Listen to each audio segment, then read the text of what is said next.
నమస్తే తెలుగు ప్రజలకు. ఈ రోజున మనతో గండ్రకోట సుధీర్ గారు, వారు ములుగు జిల్లా సీనియర్ నాయకులు. అదేవిధంగా మనతోటి కాంగ్రెస్ పార్టీ యాదగిరిగుట్ట పట్టణ ఉపాధ్యక్షులు భాస్కర్ గారు ఉన్నారు. నమస్కారం అండి. నేను ఫామ్ హౌస్ సీఎంను కాదు అని మన ముఖ్యమంత్రి రేవంత్ రెడ్డి గారు అన్నారు. దీని మీద మీ యొక్క అభిప్రాయం చెప్పండి సుధీర్ గారు.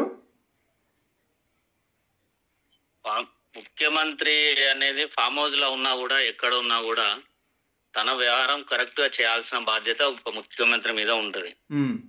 కేసీఆర్ గారు ఫామ్ హౌస్ లో ఉన్నారంటే ఆయన వ్యవసాయ క్షేత్రం అది చూసుకుంటూ కూడా రాష్ట్రాన్ని పాలించిండు అక్కడి నుంచి. అది అందరూ తెలంగాణ ప్రజలందరూ చూసిందే, మనందరికి తెలిసిందే. ఆయన ఒక రైతు ముఖ్యమంత్రి. ఆయన ఒక రైతు ముఖ్యమంత్రి అయితే ఎవరు ఉండరో దానికి రూపమే కేసీఆర్ గారు. దానికి ఫామ్ హౌస్ గురించి మాట్లాడాల్సిన అవసరం లేదు. మీకున్నాయి కదా ఫామ్ హౌస్, మీరు ఫామ్ హౌస్ లలో పోయి ఎంజాయ్ చేయడానికి పోతున్నారు. కానీ కేసీఆర్ గారు వచ్చేసి ఫామ్ హౌస్ లకు వెళ్ళేది వ్యవసాయం చూడడం కోసం. ఎట్లా జరుగుతుంది స్వయంగా వ్యవసాయం చేస్తూ రైతుల బాధలు ఎట్లా ఉంటాయి, ఏ విధంగా ప్రొవైడ్ చేస్తే బాగుంటుంది అనే దాని మీద దృష్టి సారించి ఆ విధంగానే వ్యవహారం చేసిండు గత 10 సంవత్సరాలు కూడా. అది మన అందరం చూసిందే. అప్పుడు రైతులు ఏ విధంగా ఉన్నారు, ఇప్పుడు ఏ విధంగా ఉన్నారు. 2014 కంటే ముందు తెలంగాణలో రైతాంగం పరిస్థితి ఏంది, వ్యవసాయ పరిస్థితి ఏంది అనేది మనం కూడా ఒకసారి క్షుణ్ణంగా ఆలోచించుకోవాలి. రైతులు కానీ తెలంగాణ ప్రజలు కానీ 2014 ముందు మన దగ్గర రెండో పంట వండడం చాలా తక్కువ. చాలా ఏరియాలలో యాసింగ్ పంట వండడం, దాని మీద ఎంతమందికి చాలా రైతులకు తెలిసి ఉంటది దీని మీద.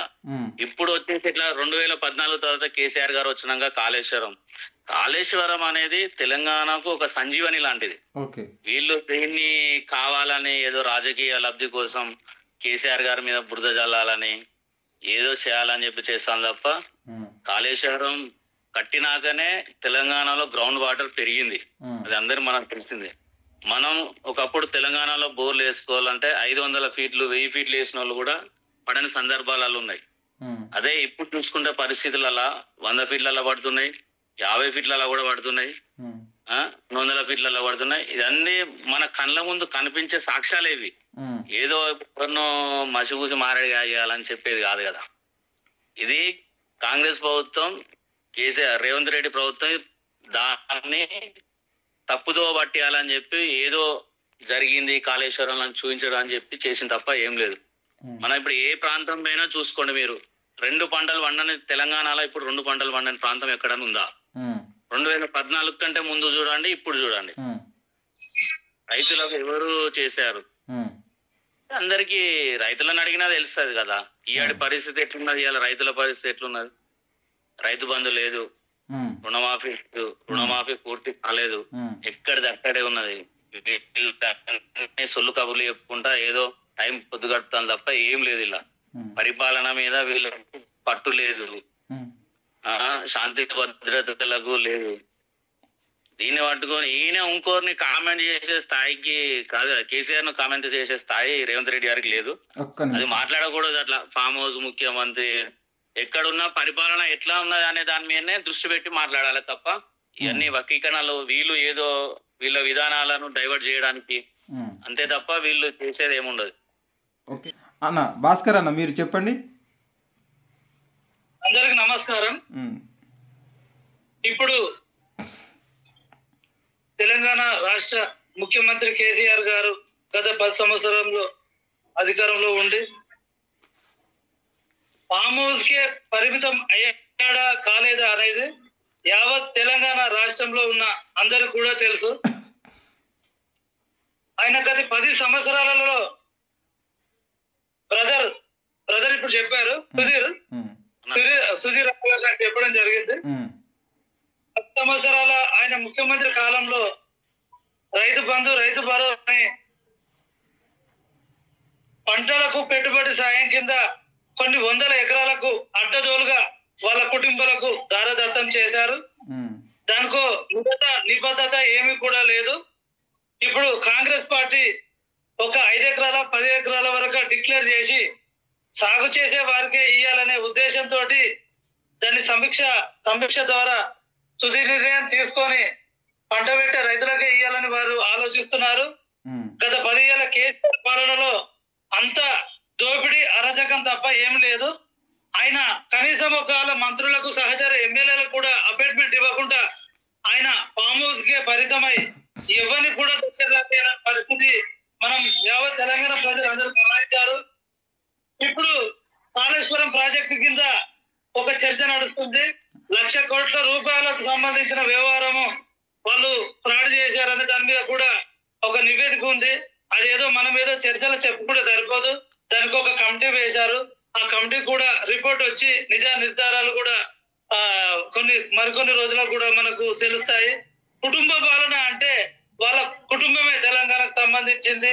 వాళ్ళు ఏం భాగవతం చేశారు, ఏం చేశారు అనేది యావత్ ప్రపంచానికి తెలంగాణ సమాజానికి మొత్తం తెలుసు. వాళ్ళు ఏం చేశారు అనేది వాళ్ళ విచ్చలవిడిగా ప్రజాధనాన్ని విచ్చలవిడిగా మోసం చేసి వాళ్ళ నిజాం ఒక ప్రగతి భవన్ పోవాలన్నా, ఒక సెక్రటరీకి పోవాలన్నా, ఇప్పుడు ప్రజాభవన్ చూడండి కాంగ్రెస్ ప్రభుత్వంలో ఒక సామాన్యుడు పోవచ్చు. సీఎం రేవంత్ రెడ్డి దానికి ఒక సెక్రటరీ పోవాలంటే ఒక సామాన్యుడు పోవచ్చు.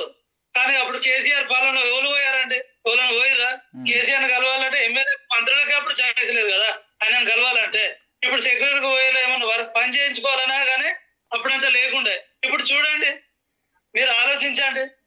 దాని మీద ఏదున్నా రేవంత్ రెడ్డి గారి మీద అనవసరంగా రేవంత్ రెడ్డి గారు నిన్న ఒక ప్రసంగంలో చెప్పాను, నేను ఫామ్ హౌస్ కు సంబంధం లేదు, నేను ఫామ్ హౌస్ వాస్తవం. ఆయన ఫామ్ హౌస్ కు సంబంధం లేదు. ఫామ్ హౌస్ కు సంబంధించిన వ్యక్తే కేసీఆర్. ఆ ఫామ్ హౌస్ విడిచిపెట్టేప్పుడు కేసీఆర్ ప్రజల్లోకి వచ్చిండా? ప్రజల్లోకి వచ్చింది ఎప్పుడన్నా? అదే రేవంత్ రెడ్డి గారు ప్రతి ఒక్క దాని మీద విశ్లేషించి నిన్న హైదరాబాద్ లో వినాయక నిమజ్జన దానికి సంబంధించి కూడా డైరెక్టర్ ఆయన దగ్గర ఉండి పర్యవేక్షణ చేశాడు రేవంత్ రెడ్డి గారు చేస్తున్న దాని మీద జీర్ణించుకోలేక ఆయన మీద అవాకులు చెవాకులు చేస్తున్నారు తప్పితే యావత్ ఇవాళ తెలంగాణ మొత్తం ఇవాళ ఆయనకు యాక్సెప్ట్ చేస్తున్నారు రేవంత్ రెడ్డి పాలన. మీకు ఇష్టం వచ్చిన 100 ఎకరాలు 200 ఎకరాలకు ఇస్తేనేమో మంచోళ్ళు, మరి 10 ఎకరాల వరకు స్వచ్ఛమైన రైతు పంట పెట్టుకుంటారులకు ఇస్తే ఎందుకు హర్షిస్తలేరో మాకైతే అర్థమైతలేదు. ఇంతకుముందు భాస్కర్ అన్న మాట్లాడుతూ కుటుంబ పాలన అని చెప్పి మాట్లాడిండు అన్న. ఎవరిది కుటుంబ పాలన అనేది తెలంగాణ ప్రజలు చూస్తాను. హరీష్ అన్న తెలంగాణ ఉద్యమకారుడు, రామన్న తెలంగాణ ఉద్యమకారుడు, కవితక్క ఉద్యమం చేసింది.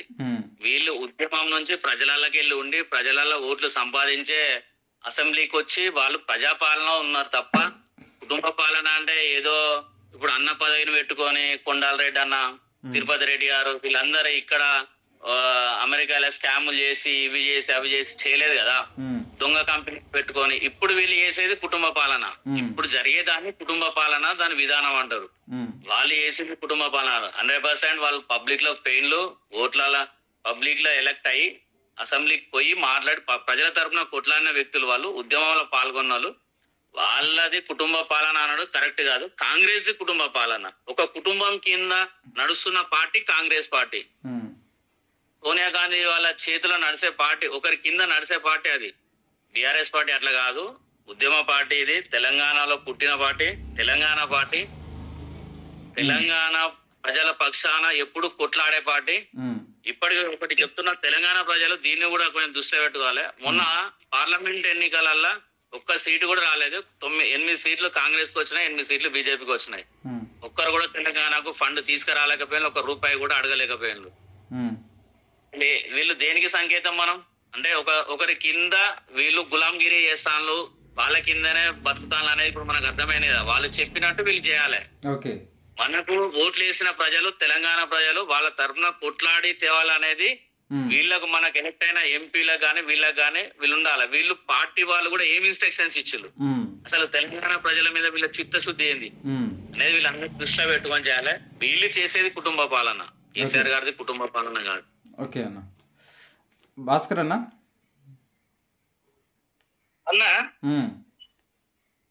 తెలంగాణ రాష్ట్ర సాకారం కోసం తెలంగాణ రాష్ట్ర ఏర్పాట్లు పార్లమెంట్ లో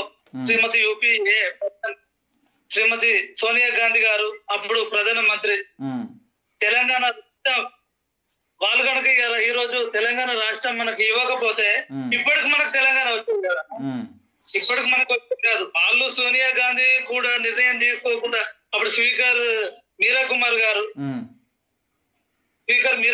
గారు వాళ్ళ పీరియడ్ లో తెలంగాణ రాకపోతే ఇప్పటికి తెలంగాణ రాకపోయేది అన్న. సుధీర్ అన్న ఒక మాట అంటే హరీష్ అన్న ఉద్యమకారుడు, కేటీఆర్ కవితక్క ఉద్యమకారులే, కానీ ఉద్యమకారులు తీసుకోకపోతే బాగుంటుండే కదా.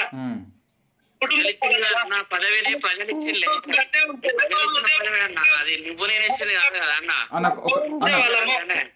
సంబంధించిన అన్న ఒక్క నిమిషం నేను చెప్పేది నేను చెప్పేది వినాల. అయితే వాళ్ళు ఇప్పుడు అన్న ఏమన్నారంటే వాళ్ళంతా ఆ ఉద్యమకారులు అన్నారు. ఆ ఉద్యమకారులకు వాళ్ళకు మంత్రి పదవులు ఇచ్చి ఒక కుటుంబ పాలన చేసింది కదా కేసీఆర్ గారు. వాళ్ళకు ఉద్యమకారులకు పెట్టి బయట మొన్న చనిపోయిన విద్యార్థులు ఎంతో మంది తెలంగాణ కోసం చనిపోయారు కదా, అమరవీరుల కుటుంబాల కోలకన్నా ఇవ్వచ్చు కదా, ఎమ్మెల్సీ ఏదైనా ఒక అవకాశం ఇవ్వచ్చు కదా. చట్టసభల లెవెల్కన్నా ఇయ్యలేదు, వాళ్ళ ఇంట్లోకే ఇచ్చారు కదా. కేసీఆర్, హరీష్ రావు, కవిత, ఆయన రాజ్యసభ సభ్యుడు ఆయన ఉంటాడు సంతోష్ అని, ఆయన వాళ్ళ కుటుంబం మొత్తము వాళ్ళ కుటుంబానికి ఇచ్చి తెలంగాణ అయితే కొద్దిగా దోసుకురు కదా అన్న. ఈ రోజు తెలంగాణ ఏంటైతే అంటారు, సోనియా గాంధీ ఇవ్వకపోతే తెలంగాణ మనకి ఇప్పటిదాకా వచ్చేదా. మళ్ళా ఇంకో విషయం, ఇప్పుడు కాంగ్రెస్ పార్టీకి సంబంధించిన ఎంపీలు గెలిచారు, ఏమైనా ఫండ్ తెచ్చారా అంటారు. ఈయన టీఆర్ఎస్ తోటే కదా, బీజేపీ తోటి సంబంధించే కదా, వీళ్ళంతా ములకతయ్యే కదా. ఏ ఎంపీ క్యాండిడేట్ మొత్తం ఒక మామూలు క్యాండిడేట్ డమ్మి క్యాండిడేట్ పెట్టి మొత్తం జిల్లా చేసుకున్నారు. వాళ్ళు కావాలని చేసుకున్నారు అన్నది, వాళ్ళు కావాలని చేసుకొని ఒక్క ఎంపీ స్థానం గెలవకుండా అక్కడ కేంద్రంతో రాజీ అయ్యి అది చేసారు. అది కానీ అనవసరంగా కాంగ్రెస్ మీద పరిమాణం చేస్తారు. వాళ్ళు కేసీఆర్ గారు ఎంపీ ఎలక్షన్ లో ఒక్క 0-0 మన తెలంగాణ ఎంపీ స్థానాలు ఒక్క స్థానం రాలేదు, కనీసం ఒకటైనా రావచ్చు కదా. వాళ్ళంతా వాళ్ళు సాటుకు అన్ని బేరసారాలు జరిగినాయి, వాళ్ళు అంత డమ్మిలను పెట్టారు, అంత ఓడిపోయారు. ఇదంతా కేసీఆర్ కుటుంబం పాలనతోటే అంతం అయిపోయింది. అదన్న విషయం. ఓకే సుధీర్ అన్న ఇప్పుడు కుటుంబంలో మంత్రి పదవులు తీసుకున్నారనే వర్షం మాట్లాడండి భాస్కర్ అన్న. దాని మీద ఒకటి మాట్లాడండి. ఇలా కాళేశ్వరం ని లాస్ట్ వరకు ఉండి కట్టించిన వ్యక్తి హరీష్ అన్న. మంత్రి పదవి అయితే ఇంట్లో కూర్చోలే అన్న, ప్రజల పక్షాన ఏం చేసింది అనేది మన కళ్ళ ముందున్న రూపం. ఇలా ఐటీ క్యాడర్ ఏ స్థాయిలో ఉన్నది మనకు ఇండియాలో, ప్రపంచం మన హైదరాబాద్ వైపు చూసే స్థాయికి తీసుకొచ్చిన వ్యక్తి రామన్న. చాలా పెట్టుబడులు తీసుకొచ్చాడు, కంపెనీ కొన్ని వేల కోట్ల పెట్టుబడు, కొన్ని వేల మందికి ఉపాధి, ఎంప్లాయ్మెంట్, లక్షల మందికి ఎంప్లాయ్మెంట్, ఇవన్నీ చేసిలే వాళ్ళకు మంత్రి పదవి అయితే ఇంట్లో కూర్చోలే అన్న. తప్పు రాష్ట్రానికి తప్పుదో పట్టలేదు, రాష్ట్ర ఖజానాను పెంచిండ్లు, రాష్ట్ర విలువలను పెంచిండ్లు, మన తెలంగాణ స్థాయిని ప్రపంచ పటంలో తీసుకుపోయే స్థాయికి తీసుకుపోయారు. దాన్ని మనం కూడా యాక్సెప్ట్ చేయాలన్నా. మనం సరే ఎవరం ఏ పార్టీలు ఉన్నా ఎట్లున్నా కూడా మనం ఫస్ట్ తెలంగాణ ఎట్లా అభివృద్ధి చెందింది అనేది కనిపిస్తుంది. అదే ఇవాళ పరిస్థితి చెప్పండి, కాంగ్రెస్ గవర్నమెంట్ వచ్చినాక, రేవంత్ రెడ్డి వచ్చినాక ఇప్పటికీ 4-5 కంపెనీలు బయటకు వెళ్ళిపోయినాయి. ఒకటి ఫార్మా కంపెనీ ఒకటి పోయింది, మొన్న రీసెంట్లీ ఒకటి మన గుజరాత్ కి వెళ్ళిపోయింది. 3-4 కంపెనీలు వెళ్ళిపోయినాయి, వేల కోట్ల బడులు వెనక్కిపోయినాయి. అప్పుడు రామన్న తీసుకొచ్చిన కంపెనీలే ఇవాళ వెనక్కిపోయినాయి. వాటిని కనీసం తీసుకొచ్చిన వాటిని కాపాడేగల సమర్థత కూడా లేదు, నీ నాయకత్వం ఉన్నది ఇవాళ తెలంగాణ ప్రభుత్వంలో.